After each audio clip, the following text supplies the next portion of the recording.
एक शाम सियार झील का पानी पीकर लौटा और पेड़ के नीचे आकर बैठ गया। वह कहने लगा, हे गिद्ध भाई, तुमने संसार बहुत देखा है। मुझे एक बात बताओ, क्या सगा भाई भी कभी छल कर सकता है? और अगर हां तो क्यों, किस कारण से? तब गिद्ध धीमे से हंसा और कहने लगा, सियार, मनुष्य हो या जानवर, जब मन की भावना बदलती है तो रिश्ते कमजोर पड़ जाते हैं। सगा भाई भी इन 3 चीजों को देखकर बदल सकता है। तब सियार एकदम चौंक कर कहने लगा, कौन सी 3 चीजें हैं जिन्हें देखकर सगे भाई की भी भावना खराब हो सकती है? तो गिद्ध एक कहानी सुनाता है और कहता है, हे सियार, तुम इस कहानी को ध्यान से सुनो। तुम्हारे प्रश्न का उत्तर इस कहानी से तुम्हें मिल जाएगा। बहुत समय पहले की बात है। एक शांत और खुशहाल गांव हुआ करता था। मिट्टी के घर, बैलों से जुते हुए खेत, तालाबों का पानी और आपस में मेल जोल रखने वाले लोग, उसी में इनकी दुनिया बसती थी। गांव के लोग सुबह होने से पहले खेतों में निकल जाते थे और स्त्रियां घर, परिवार और पशुओं की देखभाल में लगी रहती थीं। बच्चे धूल में खेलते और बूढ़े नियम की छांव में बैठकर जीवन की बातें सुनाते थे। पर एक दिन ऐसा तूफान आया जिसने उस गांव की नींव हिला दी। जंगल की तरफ से एक विचित्र और भयानक दानव गांव में आ घुसा। किसी ने उसका रूप पहले कभी नहीं देखा था, लेकिन रहस्यमयी बात यह थी कि गांव के कुछ बुजुर्गों ने कहा था कि यह दानव किसी प्राचीन श्राप का परिणाम है और इसे केवल निष्कपट हृदय वाला ही मार सकता है।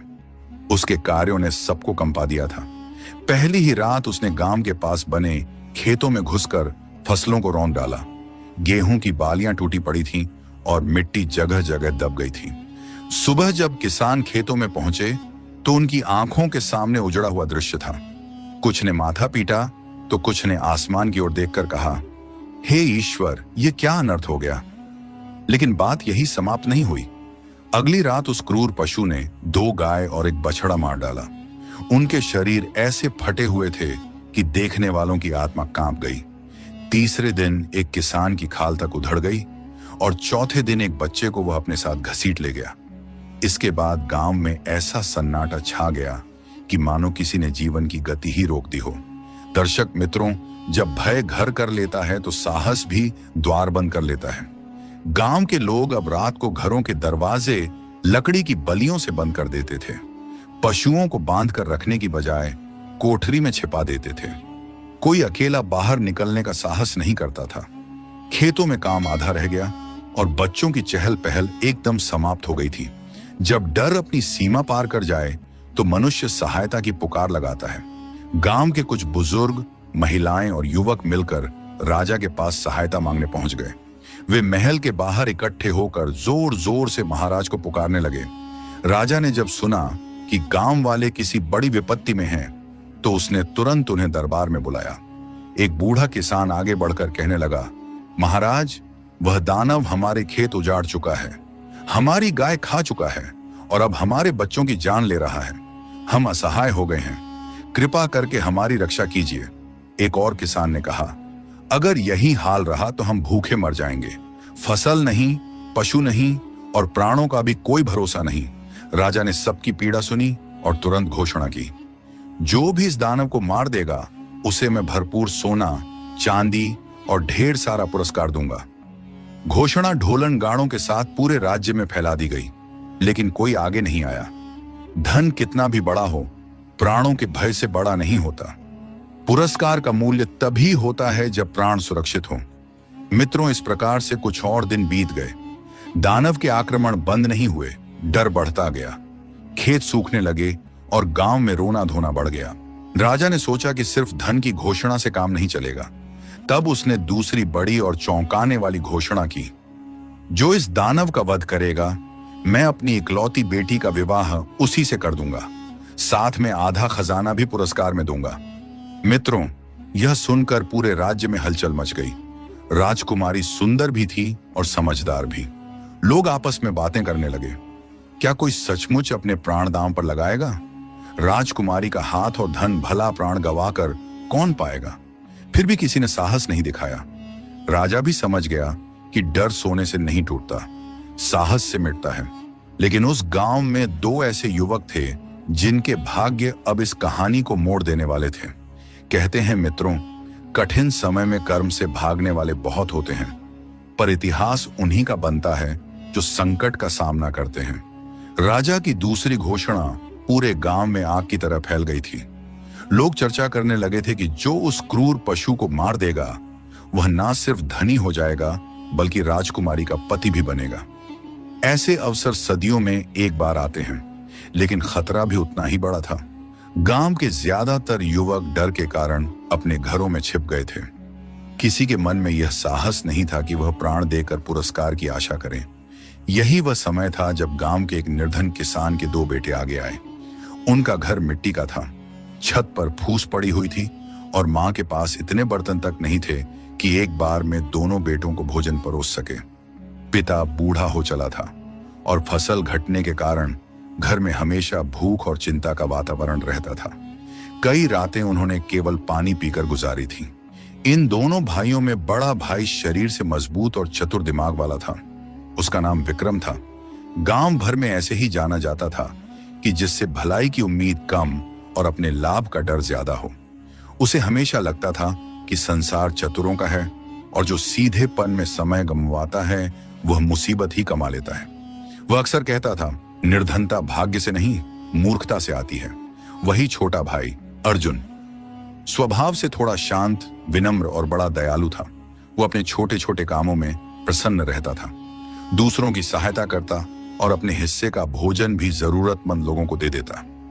उसकी मां अक्सर कहती थी कि बेटा, सीधी राह पर चलने वाला देर से ही सही पर सही मंजिल तक जरूर पहुंचता है। जब राजा की नई घोषणा इन दोनों भाइयों ने सुनी तो वे कुछ देर तक चुप रहे। विक्रम की आंखों में अचानक चमक आ गई। उसने सोचा, अगर मैं दानव को मार दूं तो मुझे राज्य, सोना और राजकुमारी सब मिल जाएंगे। निर्धन रहकर बूढ़ा होने से तो बेहतर है कि मृत्यु से लड़कर राजसी जीवन पाया जाए। मरना ही पड़ा तो कम से कम प्रयास करते हुए मरूंगा। दूसरी ओर अर्जुन के मन में दूसरी भावना थी। उसने सोचा, अगर मेरे प्राण किसी और की रक्षा में लग जाए तो यह भी कम नहीं है। गांव डर में जी रहा है। अगर मैं कुछ कर सका तो अच्छा होगा और अगर ना कर सका तो मृत्यु भी व्यर्थ नहीं जाएगी। शाम को दोनों भाइयों ने अपने माता पिता से बात की। बूढ़े पिता ने कांपती आवाज में कहा, बेटा, प्राण देकर धन किस काम का? हमें तुम्हारी आवश्यकता धन से ज्यादा है, लेकिन निर्धनता की पीड़ा अक्सर विवेक को पीछे धकेल देती है। विक्रम ने माता पिता से कहा, क्या आपने कभी सोचा है कि उम्र भर ऐसे ही झेंगे? अगर सफल हुआ तो हम सबकी जिंदगी बदल जाएगी, अगर ना हुआ तो वैसे भी भूख से मर ही रहे हैं। अर्जुन ने चुपचाप सिर झुका लिया। उसकी मां की आंखों में आंसू आ गए, पर उसने कोई रोक टोक नहीं की। बस इतना बोली, अगर जाना ही है तो ईश्वर का नाम लेकर जाना, लालच के लिए नहीं, लोगों की भलाई के लिए लड़ना। सुबह होने से पहले दोनों भाई तैयार हो गए। विक्रम मजबूत डंडा और लोहे की धारदार तलवार लेकर निकला। उसने अपने जूते भी पहने और कमर में छोटी छुरी बांधी। अर्जुन ने केवल एक साधारण लाठी उठाई और एक पुराने थैले में रोटी बांध ली। चलने से पहले मां ने दोनों का माथा चूमा और कहा, जिस रास्ते में स्वार्थ चलता है वहां साथ नहीं चलता बेटा। राजा के सैनिकों ने दोनों को महल में बुलाया। राजा ने उनकी वीरता की सराहना की और कहा, तुम लोग 2 दिशाओं से निकलो, शायद वह दानव किसी को मिल जाए। जो लौटेगा वो अकेला लौटना चाहिए, जीतकर। उसके इन शब्दों में इशारा तो था, पर भावनाएं नहीं थीं। गांव वाले उन्हें दरवाजे तक विदा करने आए। कुछ ने आशीर्वाद दिया, कुछ ने मन ही मन ईश्वर से प्रार्थना की। विक्रम चलते चलते बोला, देखते हैं किस्मत किसकी सुनती है, शक्ति की या भोलेपन की। उसके चेहरे पर व्यंग और घमंड दोनों थे। अर्जुन बस मुस्कुराकर बोला, अगर मैं वापस ना लौटा तो हमारे माता पिता का ख्याल तुम रख लेना। उसकी बात सुनकर कई लोगों की आंखें भर आईं। दोनों भाइयों के रास्ते वहीं से अलग हो गए। विक्रम पश्चिम दिशा की ओर बढ़ा, जहां मदिरा की दुकानें, कुछ सराएं और गहरी झाड़ियां थीं। उसका विचार था कि पहले तैयारी कर लें, फिर आक्रमण करें। अर्जुन जंगल के शांत हिस्से से पूर्व दिशा की ओर चला। वो रास्ते में पेड़ की छाल और पक्षियों की आवाजें सुनता हुआ बढ़ रहा था। उसे पता नहीं था कि वहां उसे क्या मिलेगा, पर उसके कदमों में डर नहीं था। कहते हैं, लालच आदमी को वीर नहीं बनाता, बस अंधा बना देता है। लेकिन भावना साफ हो तो कदम कांपते हुए भी मंजिल तक पहुंच ही जाते हैं। मित्रों, जंगल का रास्ता जितना लंबा था उतना ही अनजाना भी था। अर्जुन चुपचाप आगे बढ़ रहा था। ना उसके चेहरे पर घबराहट थी, ना उसके कदमों में उतावलापन। उसकी चाल ऐसी लगती थी जैसे वह किसी युद्ध के लिए नहीं, बल्कि किसी सच्चाई की खोज में निकला हो। उस समय एक बात उसके मन में बार बार गूंज रही थी, अगर भावना साफ हो तो राहें खुद रास्ता बना लेती हैं। सुबह का समय था। पेड़ों पर ओस की बूंदें चमक रही थी। हवा में नीम और जंगली फूलों की हल्की सुगंध थी। अर्जुन ने एक जगह रोटी निकालकर खाई और थोड़ा पानी पिया। उसके साथ ना घोड़ा था, ना साथी, ना कोई हथियार, बस एक सीधी लकड़ी और एक सीधा इरादा। काफी दूर निकलने के बाद अचानक उसने झाड़ियों के पास सरसराहट सुनी। पहले लगा कोई जंगली जानवर होगा, पर फिर झाड़ियों से देखा कि धीरे धीरे एक साधु निकलकर उसके सामने आ खड़ा हुआ। उसका कद बहुत छोटा था, लेकिन उसकी आंखों में अजीब चमक थी। बाल सफेद थे, चेहरा झुर्रियों से भरा था। पीठ पर जानवरों की खाल से बना थैला था और हाथ में चमकदार नीले रंग का त्रिशूल था। अर्जुन ने हाथ जोड़कर नमस्ते किया और कहा, आप कौन हैं बाबा? इस रास्ते पर अकेले कैसे आए हैं? तब वह साधु मुस्कुराया। उसकी आवाज धीमी और बहुत असरदार थी। कहने लगा, मैं उन लोगों के सामने आता हूं जो लोभ के लिए नहीं, लोक कल्याण के लिए चलते हैं। तुम्हारे कदमों में स्वार्थ नहीं था, इसलिए मैं यहां खड़ा हूं। अर्जुन चकित था, प्रशांत। उसने पूछा, मैं तो बस गांव को बचाने निकला हूं। मरना पड़ जाए तो कोई दुख नहीं, पर कोशिश अधूरी न रहे। साधु ने उसकी आंखों में झांक कर कहा, धन के लिए निकले होते तो मैं राह बदल लेता, मगर तुम दया और साहस के कारण यहां आए हो, इसलिए यह त्रिशूल तुम्हारा है। उसने अपने हाथ में पकड़ा हुआ त्रिशूल आगे बढ़ाया और उसे दे दिया। वो त्रिशूल साधारण नहीं था, लोहे का नहीं था, जैसे किसी रहस्यमयी धातु से बना हो। उसका रंग गहरा नीला था, लेकिन चमकती धार ऐसी कि सूरज की किरणें उस पर रुककर लौट जाएं। अर्जुन ने देखा कि त्रिशूल पर प्राचीन लिपि में कुछ लिखा था जो चमक रहा था। अर्जुन ने सावधानी से वह त्रिशूल अपने हाथ में लिया और बोला, इतनी कीमती चीज मैं कैसे ले सकता हूं? तब साधु मुस्कुराया, जब वो क्रूर पशु तुझ पर झपटेगा तो तुझे हिचकना नहीं है। त्रिशूल उसके पेट में उतार देना, एक ही बार काफी होगा। याद रखना, बहस से ज्यादा घातक होता है भरोसा खो देना। लेकिन सुनो, एक बात और, यह दानव केवल शस्त्र से नहीं मरेगा, तुम्हें उसके माथे पर एक काला निशान दिखेगा, वहीं प्रहार करना होगा। मित्रों, अर्जुन ने गहरी श्रद्धा से कहा, आपका नाम क्या है? साधु हंसा नाम ढोंग होते हैं। नेक इंसान का काम ही उसकी पहचान होता है। चलो, औरों की जान बचाने में देर मत करो। इतना कहकर वो वनस्पतियों में ऐसे खो गया जैसे धुंध में परछाई। अर्जुन त्रिशूल कंधे पर रखकर आगे बढ़ता है। उसके मन में अब डर की जगह दृढ़ता थी। पेड़ों के बीच से गुजरते हुए उसने कई जंगली आवाजें सुनी, लेकिन अब उसके कानों में वही आवाज गूंज रही थी, लोभ के लिए नहीं, लोक कल्याण के लिए। कुछ ही दूर गया था कि उसे जमीन पर बड़े बड़े पैरों के गहरे निशान दिखाई दिए। आसपास मिट्टी उखड़ पड़ी थी, झाड़ियां टूटी थीं और हवा में रक्त की हल्की गंध खुली हुई थी। यह साफ संकेत था कि वह दानव वहीं आसपास ही था। उसने कदम और धीमे कर दिए। दिल धड़क रहा था, पर चेहरे पर घबराहट नहीं थी। तभी अचानक सामने की झाड़ियों में जोरदार हलचल हुई। पहले सरसराहट, फिर भारी सांसों की आवाज, और अगला क्षण वो दानव सामने था। धूप की किरणों के बीच उसकी आकृति उभर आई। शरीर पहाड़ जैसा चौड़ा था, आंखें अंगारे जैसी लाल, नुकीले दांत, काले बालों से ढका चेहरा और पंजों में चट्टान फोड़ देने की शक्ति। उसके माथे पर सचमुच एक काला निशान था जो साधु ने बताया था। वो देखते ही देखते गुर्राया। जमीन हल्की कांपी, लेकिन अर्जुन स्थिर खड़ा रहा। उसने त्रिशूल कसकर पकड़ लिया।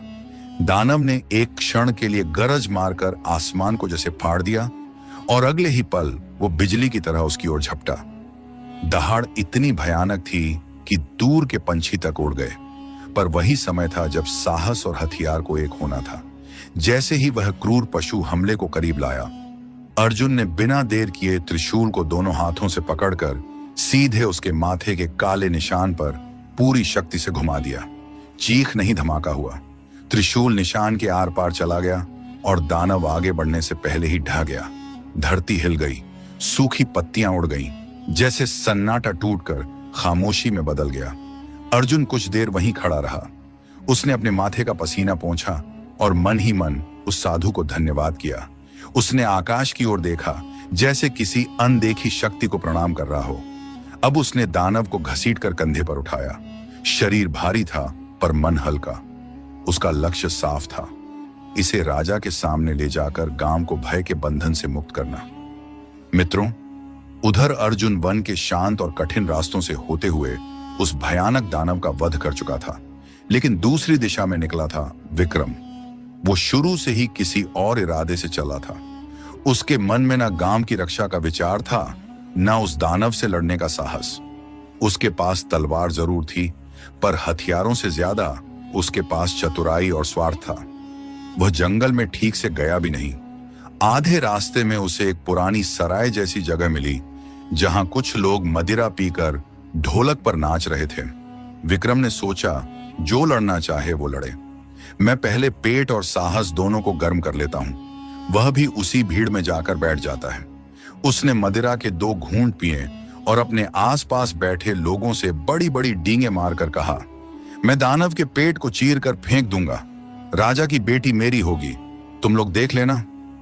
लोग सुनकर हंसे। कुछ ने उसकी बात पर हामी भरी, लेकिन असलियत यह थी कि वह खुद अंदर से डरा हुआ था। जब वह नशे में था तभी अचानक उसे किसी की आवाज सुनाई दी, अरे देखो, कोई दानव को मारकर लाता दिख रहा है। सभी एकदम चौंक कर बाहर भागे। दूर से अर्जुन दिखाई दे रहा था, कंधे पर मरा हुआ दानव लादे, थका हुआ मगर शांत। उसके माथे पर पसीना जरूर था, मगर आंखों में चमक थी। हाथ में वही नीला त्रिशूल चमक रहा था। विक्रम यह दृश्य देखकर दंग रह गया।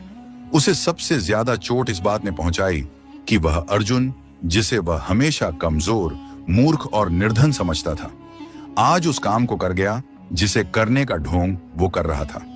उसके दिल में ईर्ष्या और लालच ने एक साथ जन्म लिया। मन ही मन बोला, अगर यह दानव राजा तक ले गया तो पुरस्कार और राजकुमारी सब इसे ही मिल जाएंगे और मैं फिर उसी निर्धनता में रह जाऊंगा। उसने तुरंत अपना चेहरा बदला और मुस्कुराते हुए अर्जुन के पास गया। कहने लगा, भाई तू सचमुच वीर निकला। पहले विश्राम कर ले, थोड़ी देर बैठ जा। इतना भारी दानव उठाकर तू थक गया होगा। आ जरा पानी पी और शरबत पी ले, फिर हम दोनों साथ में राजा के पास चलेंगे।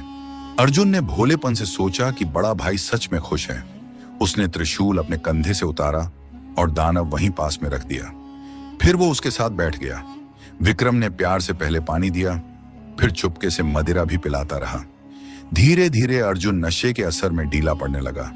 उसने सब कुछ बता दिया था। भाई, यह त्रिशूल मुझे जंगल में एक साधु ने दिया था, उसी की वजह से मैं दानव को मार पाया। उसने बताया था कि माथे के काले निशान पर ही प्रहार करना है। मित्रों, उसकी बात सुनते ही विक्रम की आंखों में लालच चमक उठा। उसने मन में तय कर लिया कि असली पुरस्कार तभी मिलेगा जब अर्जुन रास्ते से हटे। रात गहराने लगी। अर्जुन अब ठीक से चल भी ना पा रहा था। विक्रम ने कहा, चल मैं तुझे सहारा देता हूं।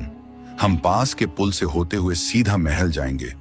मित्रों, वह दानव को अपने कंधे पर लाद लेता है और एक हाथ से अर्जुन को थामे हुए चलता है। रास्ते में अंधेरा गहराता जा रहा था। चारों ओर झींगरों की आवाज और ठंडी हवा थी। अर्जुन अर्ध बेहोश सा उसके साथ चल रहा था। जैसे ही वह जंगल के बीचों बीच बने उस पुराने पुल पर पहुंचे तो विक्रम रुक जाता है। पुल के नीचे तेज धारा वाली नदी बह रही थी। वो एक क्षण को चुप रहा, फिर धीरे धीरे अपने चेहरे से बनावटी मुस्कान हटाकर बोला, तूने वीरता तो दिखाई, लेकिन पुरस्कार के योग्य मैं हूं, तू नहीं। अर्जुन कुछ कह पाता, इससे पहले ही विक्रम ने उसे दोनों हाथों से धक्का दे दिया। नशे के असर और अनजाने वार से वो संतुलन नहीं बना पाया और सीधे पुल के नीचे गिर पड़ा। उसका शरीर पानी में गिरते ही धारा में बहने लगा। तैरना भी नहीं आता था। कुछ ही क्षणों में आवाज तक डूब गई। विक्रम ने नीचे झांका और संतोष की सांस ली। फिर वो नीचे उतरकर कुछ दूर जाकर पानी से उसका शरीर बाहर निकाला और किनारे गड्ढा खोदकर उसे वहीं दबा दिया। मिट्टी डालते समय उसके चेहरे पर न लज्जा थी न पछतावा। उसने मन ही मन कहा, अब पुरस्कार और दुल्हन मेरी है। किसे पता चलेगा कि सच्चा विजेता कौन है। सुबह होते ही वो उस मरे हुए दानव को कंधे पर उठाकर राजा के महल की ओर चल पड़ा। गांव वालों ने जब उसे उस दानव के साथ देखा तो उसकी वीरता की बातें करने लगे। कोई नहीं जानता था कि उसके हाथ पर रक्त नहीं पाप लगा है। और यही वह मोड़ था जहां सच्चाई का सिर कट गया और झूठ ताज पहनने चल पड़ा था। मित्रों, विक्रम मरे हुए दानव को कंधे पर रखकर राजा के दरबार में पहुंचता है। थकान का ढोंग करते हुए उसने ऊंची आवाज में घोषणा की, महाराज, आपकी प्रजा को सताने वाला दानव मर चुका है। उसे मैंने अकेले मार गिराया। मित्रों, यह सुनकर दरबारी चौंक गए। राजा ने उसकी तथाकथित वीरता की प्रशंसा की और उसी समय सोने के सिक्कों की एक थैली उसे दे दी। साथ ही यह भी घोषणा कर दी कि अगले शुभ दिन पर उससे राजकुमारी का विवाह किया जाएगा। मित्रों, सारे गांव में घी के दिए जलने लगे, ढोल बजने लगे। लोग कहने लगे, जिसने मृत्यु को हराया उसी को राज्य और दुल्हन मिलनी चाहिए। लेकिन अर्जुन अभी तक घर नहीं लौटा था। मां बाप ने कई दिनों तक उसकी राह देखी। जब वह नहीं लौटा तो लोगों ने यह मान लिया कि शायद वह दानव का शिकार हो गया होगा। विक्रम ने और भी अधिक चालाकी दिखाई। वो गांव गांव जाकर कहता था कि मेरा भाई शायद रास्ते में ही मारा गया होगा। अगर वह बचा होता तो मुझसे पहले यहां तक पहुंच जाता। लोग उसके शब्दों को सच मान बैठे। झूठ जब आत्मविश्वास के साथ बोला जाए तो कुछ समय के लिए सच लगने लगता है, लेकिन हमेशा के लिए नहीं। दर्शक बंधुओं, इधर समय बीतता गया। राजा विवाह की तैयारियों में जुटा था। वहीं दूसरी ओर नदी के किनारे एक चरवाहा अपनी भेड़ों को चरा रहा था। पानी के पास मिट्टी थोड़ी खिसकी हुई थी और वहीं उसे एक चमकती हुई सफेद अजीब सी हड्डी दिखाई दी। वह कहने लगा, अरे ये तो बड़ी ही मजबूत है, इससे मैं अपनी बांसुरी बनाऊंगा। उसने चाकू से छेद करना शुरू किया और तभी वो हड्डी खुद बोल पड़ी। आवाज गूंज उठी मानो किसी ने अपना दर्द बहा दिया हो। ओ प्यारे भाई चरवाहे, तू पा जरा, मेरी हड्डी बजा दे। दुख की धुन सुना। भाई ने छल किया, पुल से नीचे गिराया, लोभ के अंधकार में जीवन मेरा बुझाया। मित्रों, चरवाहा कांप उठा। उसने डरते डरते फिर बांसुरी को कान से लगाया और हड्डी फिर गाने लगी। दानव था बहाना, दुल्हन थी आस, मासूम पर चली चाल, टूट गया विश्वास। मित्रों, अब बात छुप नहीं सकती थी। चरवाहा भागा गांव पहुंचा और सबको बताया कि उसे क्या सुनाई दिया। गांव वाले पहले तो हंसे, पर जब उसने बांसुरी बजाकर सुनाई तो सब सुन्न रह गए। धीरे धीरे शक विक्रम पर गया। गांव के बुजुर्ग बोले, जिसका मन लालच से भरा हो वो अपना ही रक्त भी बेच सकता है। चरवाहा सोचने लगा, अगर ये बांसुरी राजा के सामने गई तो राज दरबार ही सच्चाई का साक्षी बन जाएगा। अगले ही दिन वह दरबार में पहुंचता है। राजा ने पहले तो उसे सामान्य समझा, पर जब चरवाहा बोला कि उसकी बांसुरी गाना गाती है तो पूरा दरबार उत्सुक हो गया। जैसे ही उसने बांसुरी बजाई तो वही आवाज गूंज उठी। दरबार में बजी। जब बांसुरी प्यारी सुनकर रह गए दंग राजा और दरबारी। गूंजी करुण पुकार हवा में अचानक। भाई ने भाई को मारा था कपट में फंसाकर। मित्रों, सभा मंडप में सन्नाटा छाया था। राजा का माथा कसकर सिकुड़ गया था। उसने तुरंत सैनिकों को पुल के पास खुदाई करने का आदेश दिया। कुछ ही देर में मिट्टी के नीचे से कंकाल निकला। उसके कुछ नहीं किया। ये सब झूठ है, लेकिन सत्य अब चुप नहीं था। राजा ने सख्ती से पूछा तो आखिरकार वह टूट गया। उसने अपराध स्वीकार कर लिया और दरबार में खड़े सब लोग उसके चेहरे को घृणा से देखने लगे। राजा ने क्रोध और शोक के मिले स्वर में कहा, जिसने स्वार्थ में अपने ही रक्त के साथ विश्वासघात किया उसके लिए इस धरती पर कोई जगह नहीं है। उसे उसी पुल के पास फांसी दी गई जहां उसने अपने छोटे भाई को धक्का दिया था। मित्रों, यह दंड नहीं, न्याय था। अर्जुन की हड्डियों का सम्मान पूर्वक दाह संस्कार किया गया। मन से आहत राजा ने गांव जाकर उसकी चिता के पास सिर झुकाकर कहा, सत्य कभी मरता नहीं, बस समय आने पर सामने आता है। गांव के लोग उसके अंतिम संस्कार में उमड़ पड़े। औरतें रोती रहीं, किसान मौन खड़े रहे, बच्चे तक गंभीर हो गए। उस दिन गांव वालों ने 3 बड़ी बातें सीखी। पहली बात, लोभ रिश्तों को काट देता है। दूसरी बात, सच को दबाया जा सकता है, मिटाया नहीं जा सकता। तीसरी बात, जो दूसरों की भलाई के लिए चलता है उसका नाम कभी नहीं मरता। राजा ने राजकुमारी का विवाह नहीं कराया। उसने घोषणा की कि उस सच्चे युवक की याद में गांव में पत्थर का एक चबूतरा बनाया जाएगा और हर साल उसके नाम पर न्याय दिवस मनाया जाएगा।